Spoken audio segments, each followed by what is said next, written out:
ayuden a orar porque es una palabra, es muy sencilla de entender, por lo tanto no queremos que sea también muy sencilla de olvidar, queremos que se siembre en nuestros corazones, ¿ok? Amado Dios, te doy gracias por la oportunidad, no solamente de abrir tus escrituras, sino la oportunidad que me das por estar aquí en este momento. Gracias por la vida de mis hermanos, yo sé que tú los amas, por eso te pido que me des denuedo y habilidad para poder explicarles lo que yo siento que tú me hablaste a mí. En el nombre de Jesús, amén.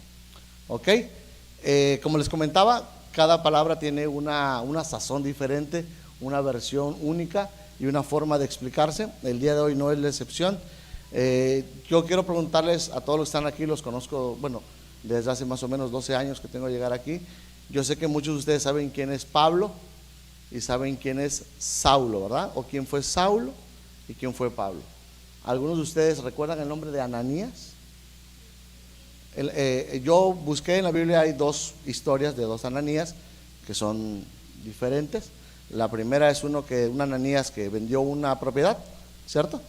Y la otra el Ananías que era el que ora por Pablo, ¿no? Entonces vamos a ir a nuestras escrituras y vamos a ver esto sobre cómo muchas veces nosotros recordamos obviamente a los héroes, ¿no? A las personas a las que más impacto tienen en la historia. Dicen que la historia la escribe quienes la ganan, ¿no? Entonces siempre recordamos a los superhéroes, no a los antihéroes, ¿no? Casi eso no los recordamos. Siempre vemos al estelar, no al coestelar. Siempre vemos al que sale en cartelera, pero no vemos a todos los actores que salen atrás de filas, en reparto, haciendo grandes funciones, haciendo incluso acciones en las que si no fuera por ellos no habría sentido o no tendría la intensidad la acción que hizo el protagonista. En este caso sería Pablo. Vamos a repasar un poquito nada más quién era Saulo. Saulo era una persona muy preparada, era un judío muy preparado, el cual había sido instruido a pies de un sacerdote, el cual le permitía a él tener un círculo social muy bueno, en el cual también él podía aprender. Digamos que era una persona muy bien preparada. Otra característica de Saulo que carece mucho de lo que a muchos cristianos no tenemos. Saulo era muy apasionado. Se le puede juzgar de muchas cosas, pero Saulo era muy apasionado, tomó lo que le habían enseñado, consideró algo que era bueno y lo ejecutó con una pasión que incluso lo llevaba a perseguir a los cristianos. ¿Ok? ¿Por qué? Porque él se sentía ofendido con lo que los cristianos decían, porque contradecía lo que su religión o lo que él creía cierto tenía. Entonces ese era Saulo. Saulo antes de ser convertido. Después se llamó Pablo. Todos conocemos a Pablo, Pablo el siervo de Dios, la persona que recibe el evangelio por revelación, no por instrucción, la persona que es llena del Espíritu Santo de una manera diferente a sus otros 12 discípulos, la persona por la cual nosotros tenemos la mayoría de los libros escritos en la Biblia del Nuevo Testamento, la persona por la cual seguramente en tantos viajes que hizo llegó el evangelio a nuestra lengua, a nuestra cultura, y por la cual incluso la palabra misioneros se hace un ejemplo de él. ¿Ok? Entonces ese era el Pablo antes y después. Ahora si yo les pregunto, ¿qué era Ananías? ¿Algunos saben ustedes qué era Ananías?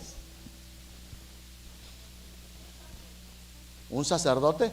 Hay cierta confusión porque hay un nombre parecido, pero no. Ananías, vamos a ir a la escritura para salir de dudas.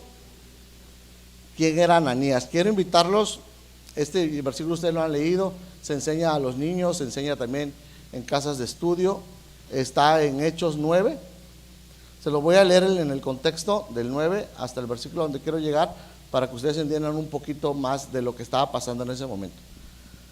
Dice: Saulo, respirando aún amenazas y muerte contra los discípulos del Señor, vino al sumo sacerdote y le pidió cartas para las sinagogas de Damasco, a fin de que si hallase algunos hombres o mujeres de este camino, los trajese presos a Jerusalén.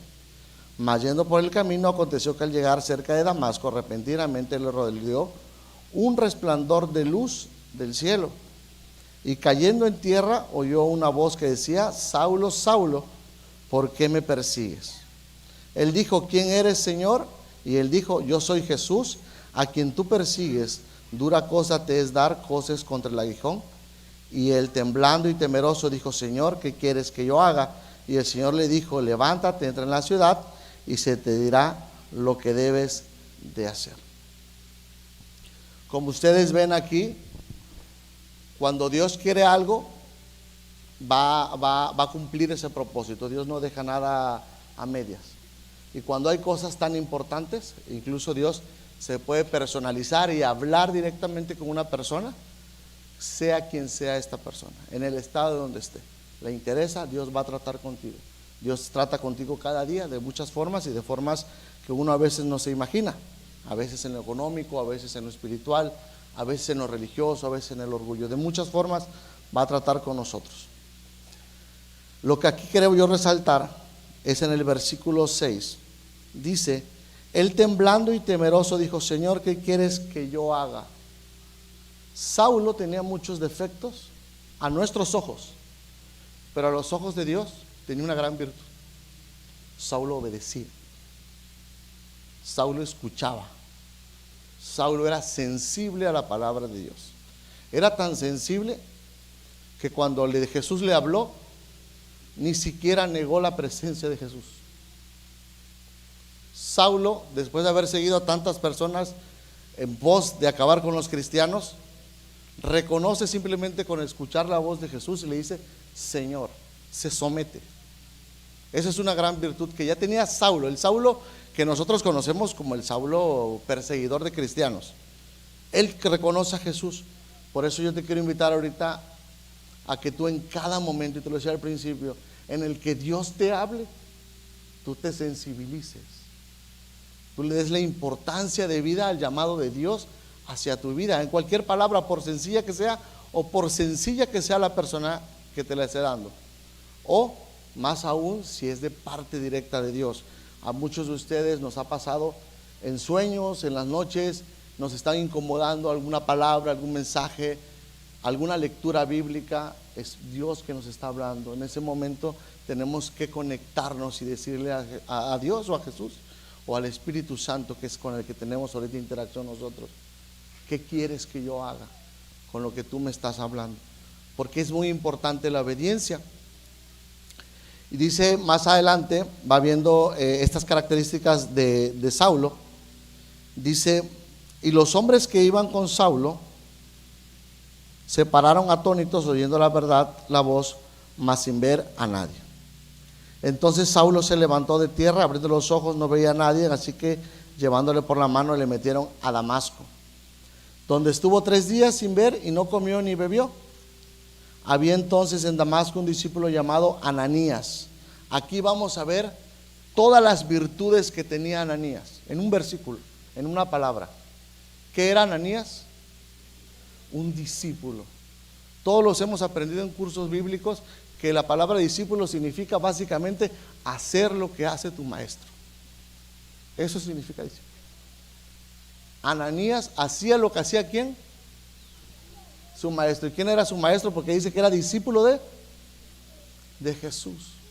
Seguramente él convivía con los demás discípulos, seguramente él vendió sus pertenencias y las compartió con las demás personas, seguramente él ayudaba a las viudas, ayudaba a los huérfanos, él estaba en la calle predicando, él estaba exponiendo su vida ante un Pablo o ante un Saulo que estaba buscando erradicar esa fe cristiana.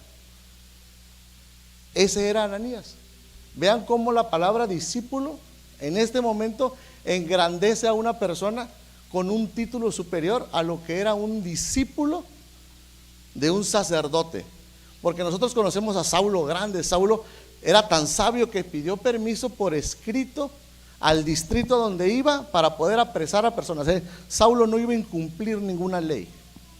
Pidió permiso, hizo todo lo prudente, fue, sacó sus papeles, sus credenciales y fue con un pasabante a tomar preso a cristianos. Él tenía un título más grande, Saulo, que Ananías. Pero Ananías tenía una misión más grande que la de Saulo. ¿Por qué? Porque Ananías iba a ser, como nosotros somos muchas veces, probados en un mandato que Dios nos hace, que lo vamos a ver ahorita más adelante. Habiendo entonces Damasco un discípulo llamado Ananías, a quien el Señor dijo en visión, volvemos a las visiones, háganle caso a lo que Dios les está incomodando en las noches. Ananías, y él respondió: heme aquí, Señor. Vemos nuevamente una postura de obediencia de una persona a la cual no había sido instruido toda su vida como había sido Saulo. A Saulo lo habían hecho ser obediente como un soldado. Cuando un soldado es obediente, ya no es una característica porque entra dentro de la disciplina. Pero cuando un civil se disciplina, sobresale. Cuando una persona que no tiene preparación militar tiene una postura de respeto ante la autoridad, de respeto ante sus superiores, sobresale. Ya no es parte de un ejército, sino lo hace por voluntad propia. Lo mismo lo hace Ananías aquí. Ananías simplemente había visto que Jesús era obediente y pedía obediencia, y él ¿qué hizo? Obedeció, atendió la voz de Jesús y le respondió: heme aquí, Señor. Obediencia y sumisión. Reconocer que no hay nada más grande que Jesús es algo que a nosotros nos va a traer una transformación total en nuestras vidas. No hay nadie más, no hay otro nombre dado a los hombres más grande que el de Jesús. Entonces dice en el 11: y el Señor le dijo: levántate y ve a la calle que se llama Derecha y busca en casa de Judas a uno llamado Saulo de Tarso, porque aquí él ora. Aquí hay otra palabra que impactó cuando la leía, en este caso la leía Luis ese día. Dios escucha todas las oraciones, todo. Incluso las de las personas que estamos equivocados, incluso cuando estamos en pecado, pero tenemos fe, Dios nos escucha. Dios escuchó a Saulo porque Saulo no entendía, pero Saulo sabía que había que tener comunicación con Dios, sabía que había que presentar perdón a Dios por medio, porque él solamente creía en Dios y Jehová. Él sabía que necesitaba estar en comunicación con algo, como lo hacía Daniel, como lo hicieron los del Antiguo Testamento. Él sabía que tenía que tener comunicación y Dios estaba escuchando, porque aquí lo resalta: hay uno que ora. Saulo está orando. Saulo tenía esa revelación de decir: toda mi vida pasada fue errónea y esto que yo me encontré está tratando conmigo. Tanto así que Saulo no dejaba de orar, no comía, no bebía, porque se metió en ayuno, porque estaba orando, tratando de buscar una explicación, de saber por qué tenía que renunciar a todo lo que él ya conocía.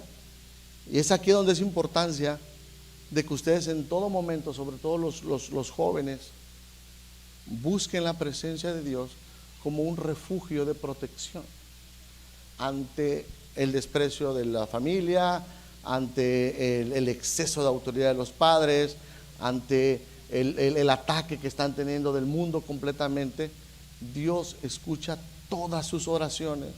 No importa que hayas dejado de venir un tiempo a la iglesia, no importa que estés dudando en hacer ciertas cosas que Dios te mandó, no importa que Dios te haya equivocado. Si tú oras, Dios te está escuchando y va a atender tus necesidades. Dice el Señor: y ha visto en visión a un varón llamado Ananías, que entra y le pone las manos encima para que recobre la vista. Entonces Ananías respondió: Señor, he oído mucho acerca de este hombre, cuántos males ha hecho a tus santos en Jerusalén. Cuando nosotros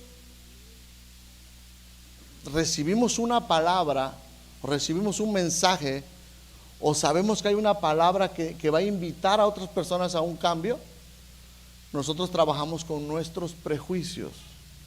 Hace ratito en la mañana, durante la oración, una de nuestras hermanas decía: queremos que este lugar se llene, pues efectivamente, de personas que tienen desórdenes sexuales, de personas que han robado, de personas que han mentido, de personas que necesitan a Dios. Pero para eso nosotros necesitamos romper nuestros prejuicios, porque cuando nosotros tenemos una palabra para alguien, nosotros empezamos a hacer juicios sobre esa persona, y a veces le negamos la posibilidad de conocer a Jesús por medio de nuestra debilidad. Yo quiero darle en este momento la razón y quiero ponerme en los zapatos, en las sandalias que seguramente traía Ananías, y yo quiero ver cómo una persona que no tenía mucho conocimiento, pero sabía quién era Saulo, Le dicen, ¿sabes qué? Ve y haz y ora por esta persona. Y Ananías, digo, no lo dice aquí, pero pues tú puedes imaginarte un conflicto en la mente de Ananías pensando, oye, si esta persona fue quien nos está persiguiendo, nuestro enemigo, es quien está mermando el crecimiento exponencial que está teniendo la iglesia cristiana en este momento. ¿Por qué aprovechamos ahorita que está mermado, que no ve, que está débil porque no ha comido, y lo apresamos y lo obligamos a que te acepte? O lo dejamos así, así no hace daño, que siga en la calle derecha, ¿no? Donde está. Y había muchos prejuicios. Quién sabe si Ananías, no lo dice la escritura, pero no sabemos si Ananías había sido víctima o algún familiar de Ananías había muerto a causa de la persecución que Saulo tenía para la iglesia. Muchas veces nosotros estamos igual como está Ananías, pero en este contexto, en el contexto que nos estamos imaginando. Muchas veces nosotros dejamos de orar por nuestros hijos porque ya están grandes, ya es su vida, y hacemos el prejuicio, o por nuestras parejas, o por nuestros papás, o por nuestros hermanos, y peor aún, por gente que realmente necesita de Dios. Les impedimos el paso a la presencia de Dios, y ocupamos lugares que deberían de ser los lugares de las personas que más necesitan a Dios. Es ahí donde nosotros debemos permitir que en el diálogo, que aquí es un versículo de diálogo entre Ananías y Jesús, que en el diálogo continuo, diario que tengamos con Jesús, Él vaya transformando esos prejuicios y podamos ver a las personas como Dios o como Jesús las ve, con la importancia que tiene una persona como para morir por ella. Seamos honestos, yo creo que los papás solamente por nuestros hijos daríamos la vida, por nadie más desconocido. En este momento Jesús quiere que Él transforme, porque dice más adelante que Dios no siempre escoge a lo que más brilla, a lo que más está preparado. No sabemos en qué momento va a entrar a nuestra iglesia el evangelista más grande, vestido de prostituta, o vestido de drogadicto, o recién salido de la cárcel. No sabemos en qué momento nos vamos a encontrar con un Pablo en potencia salido de un Saulo en decadencia. No sabemos de dónde va a salir. Entonces nosotros tenemos que tomar esa actitud que vamos a ver más adelante. Entonces Ananías respondió, pero dice, el Señor dijo en el 15, ve, porque instrumento escogido me es este para llevar mi nombre en presencia de gentiles y de reyes y de los hijos de Israel, porque yo le mostraré cuánto le es necesario padecer por mi nombre. ¿Saben por qué Pablo se aferraba tanto a erradicar al cristiano? Porque no encontraba una pasión más grande que la que él tenía en los cristianos. Pablo era una persona muy apasionada, pero el cristiano lleno del Espíritu Santo era más apasionado, y quitaba 10 y salían 100, y se predicaba en las casas, y se predicaba en cuevas, y se predicaba en calles. Y Pablo era uno con mucha fe, y los cristianos eran miles con mucha fe, igual o mayor, y con la llenura del Espíritu Santo. Saulo solo tenía su pasión, los cristianos tenían el Espíritu Santo, y era más grande el que estaba con los cristianos que la pasión que Saulo tenía.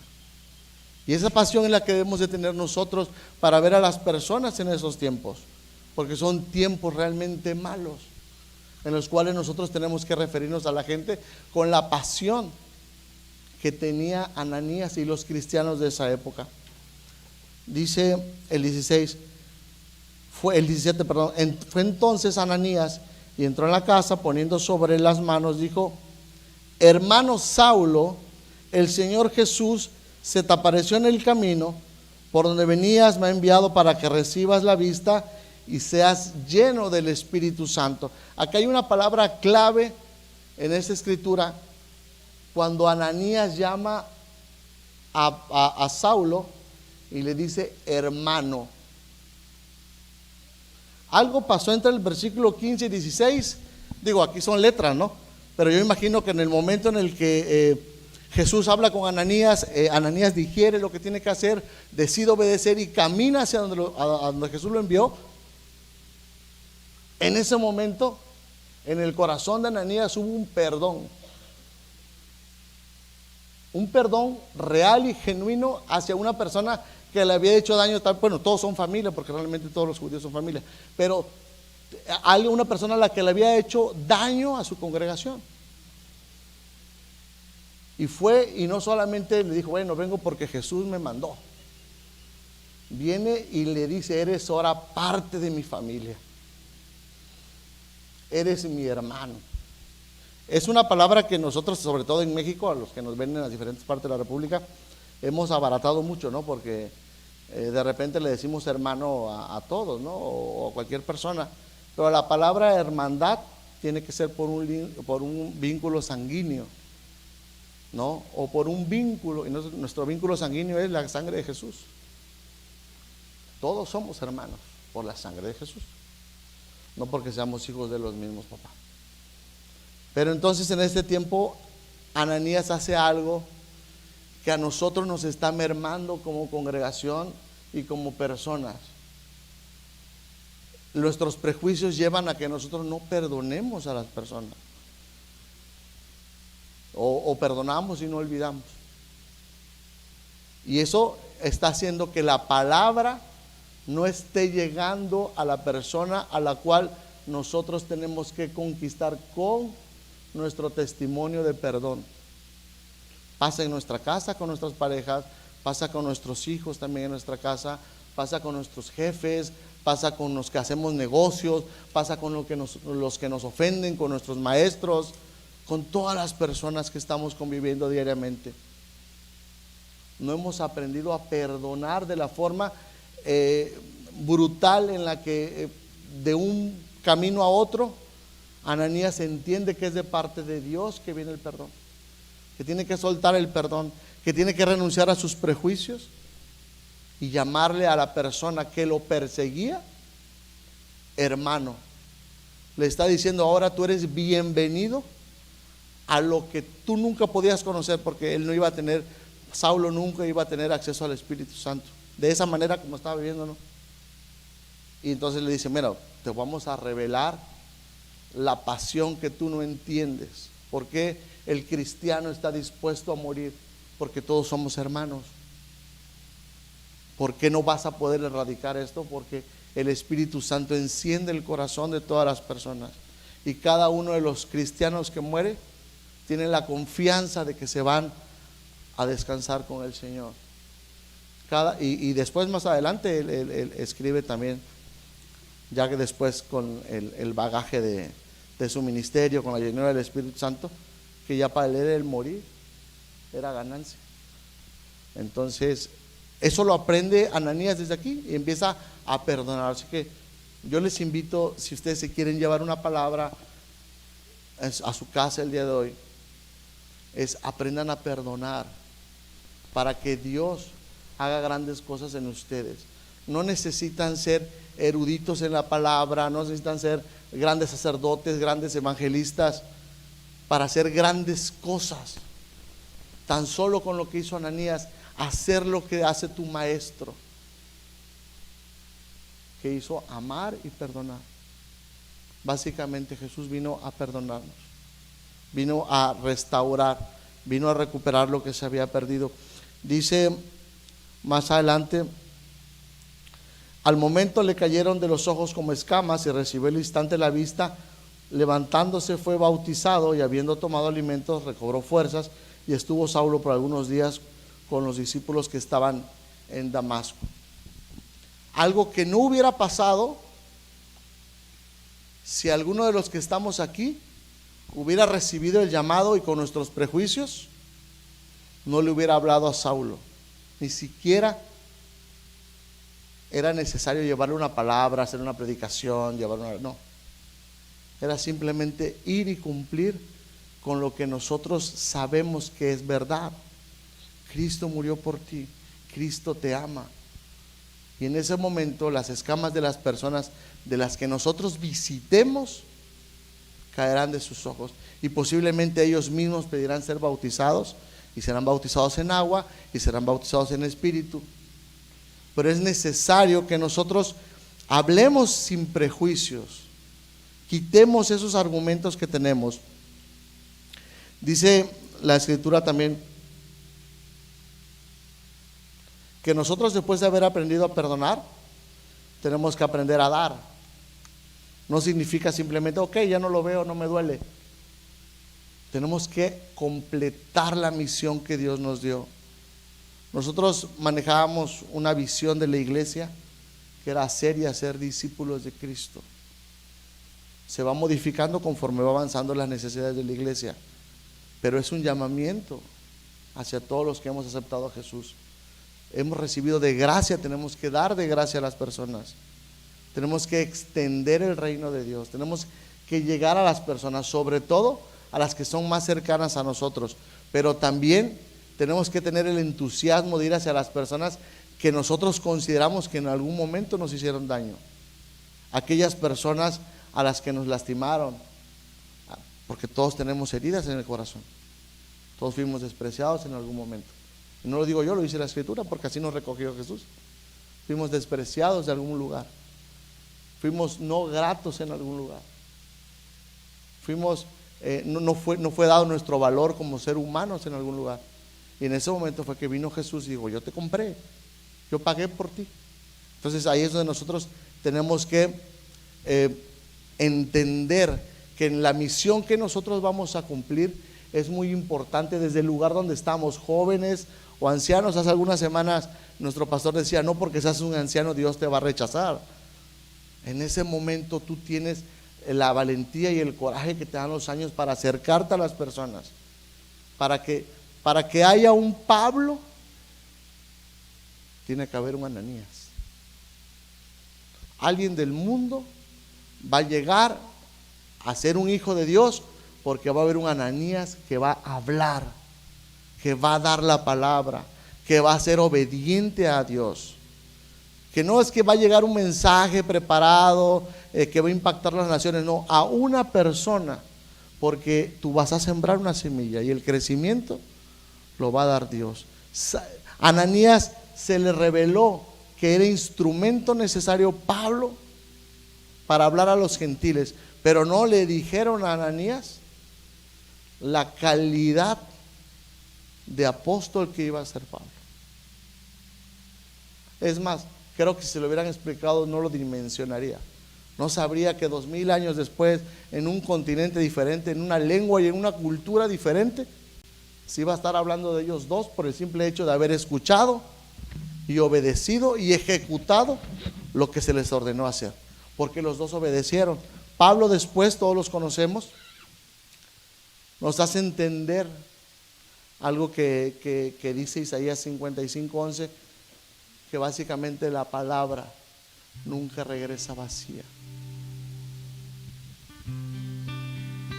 Por eso cuando escuchaba esta palabra de este joven que nos estaba tratando de meter en el mensaje que él tenía, éramos muy poquitos, como cinco personas, quizás 3 adultos y los demás jóvenes. No desperdicien este grandioso material que Dios nos da. Toda la palabra sirve en cualquier momento. Ahorita una de las intenciones que tenemos en las oraciones de esta semana habla sobre leer más, pero no solamente leer, experimentar la palabra, disfrutar la palabra, conocer la palabra, ser partes de la palabra. Orábamos esta semana acerca de que nosotros fuimos comprados. Qué fácil sería nuestra vida si supiéramos que todo está en la voluntad de Dios, que realmente supiéramos que no pasa nada en nuestra vida, no muere nadie en nuestra vida, no nace nadie en nuestra vida si Dios no lo permite. Sería mucho más fácil dejarnos guiar completamente por Dios y saber que cada vez que nosotros hablamos la palabra, va a surgir un efecto. Algunas veces ustedes quizás han escuchado un tema que se llama el efecto mariposa. No se los explico, es un poquito largo, pero básicamente es que el pequeño aleteo de una mariposa aquí puede desatar un tsunami del otro lado del mundo. Eso fue lo que hizo Ananías. Simplemente hizo la acción de dar una palabra y desató el evangelio en todo el mundo moderno. Para hablar es necesario, siempre es necesario utilizar las escrituras, y esto cuando se es lleno del Espíritu Santo, como estaba Ananías, que era un discípulo que había recibido, como después fue Pablo. Nunca va a dejar de tener fruto la palabra. Siempre va a cumplir el objetivo. Siempre va a quedar grabada en tu mente, en tu corazón. Siempre va a haber un momento en el cual tú recuerdes el momento en el que escuchaste la palabra, o que la leíste, o en el momento que sanó, o en el momento que te redargulló, o en el momento en el que tú la tomaste y la atesoraste y la hiciste tuya. Hay miles de palabras que son de poder en la Biblia.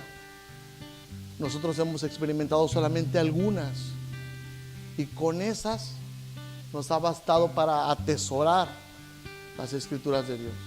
Pero no es ahí, no es el límite, no es todo lo que puedes consumir, es todo lo que puedes tú llegar a consumir de la palabra de Dios, toda la llenura que puedes tener.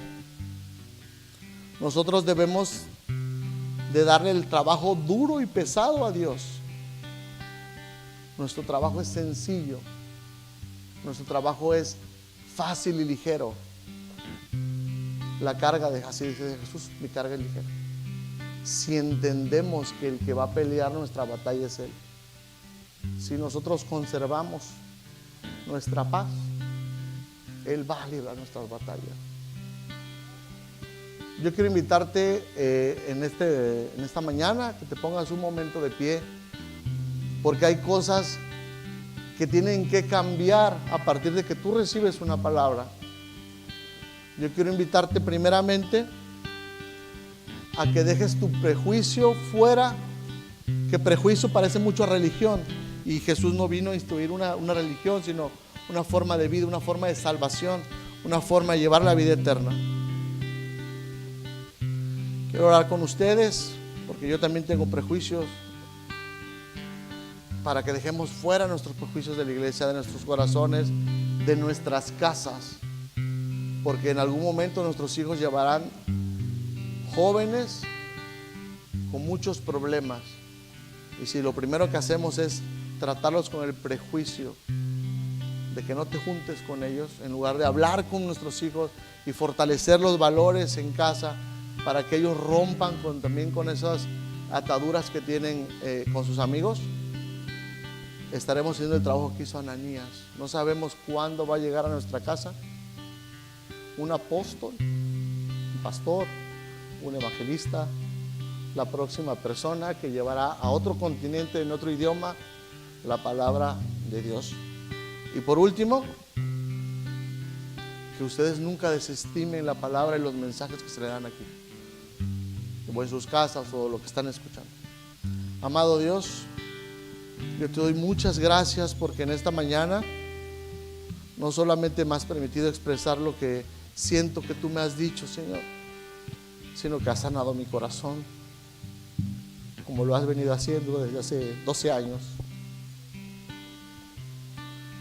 Señor, tú conoces mi condición, mi familia, y conoces las condiciones de todos los que estamos aquí. Ninguno de los que está aquí podría en este momento decir: yo soy libre de ser juzgado por ti, Señor.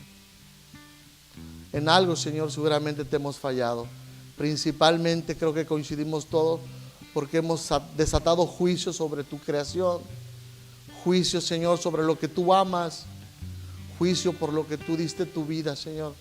Yo quiero pedirte en esta mañana que esta iglesia tú nos perdones y nos limpies del juicio que hemos emitido hacia las personas que te necesitan, como nosotros te necesitamos cada día. Perdónanos, Señor, si hemos rechazado al mendigo, al pobre, al sucio, al que está en evidente pecado, Señor, y hemos cerrado nuestra boca y sus escamas aún no han caído de los ojos a causa de nuestro prejuicio, a causa de que les hemos juzgado de una manera diferente a la forma en la que tú les has hablado.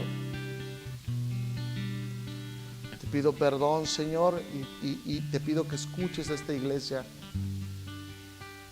También porque hemos desestimado tu palabra, no solo la que está escrita, sino la que ha sido depositada en cada uno de los que hemos estado al frente en algún momento de algún salón, de alguna casa de estudio, en un púlpito, Señor. Les hemos exhortado a hacer muchas cosas y las hemos desestimado, Señor. Ayúdanos ahora en adelante a encendernos como en nuestro primer amor, a estar aquí temprano, Señor, deseando el mensaje que tú tienes para cada uno de nosotros, y saliendo de aquí, Señor, tener la sabiduría de ponerlo por obra, de transmitirlo a nuestros hijos y de ser parte, Señor, de ese plan perfecto que tienes para esta congregación. Hemos recibido tu perdón, Señor, tantas veces, que estamos seguros que tú hoy día, Padre Santo, nos das nuevas oportunidades para agradarte, para estar delante de ti. Pongo en tus manos la vida de mi pastor, de su esposa, de toda la congregación. Pongo mi vida en tus manos, Señor, en el nombre de Jesús. Amén.